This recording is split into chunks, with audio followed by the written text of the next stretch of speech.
آج کی تازہ ترین صورتحال سے آپ کو آگاہ کرتا چلوں کہ پاکستان کے دریائے سندھ میں طغیانی آ گئی۔ جیسا کہ آپ جانتے ہیں کہ کافی دنوں سے پاکستان کے مختلف علاقوں میں بارشیں ہو رہی ہیں،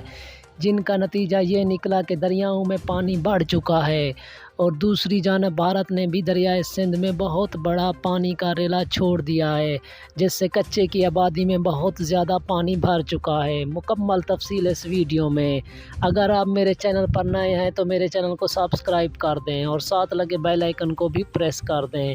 تاکہ میری ہر آنے والی ویڈیو کا نوٹیفیکیشن آپ تک پہنچ سکے۔ جیسا کہ آپ جانتے ہیں کہ پاکستان کے مختلف شہروں میں بہت زیادہ بارشیں ہوئی ہیں، جس کے نتیجے میں پاکستان کے دریاؤں میں بھی پانی کا لیول بڑھ چکا ہے، جس سے پانی سائڈوں سے بہہ رہا ہے اور پانی دوسری جانب سے آبادی میں بھی چلا گیا، جس سے کافی نقصان ہو چکا ہے، اور پاک فوج امدادی کارروائیوں میں پیش ہے اور عوام کا بھرپور ساتھ دے رہی ہے، اور عوام کا بھی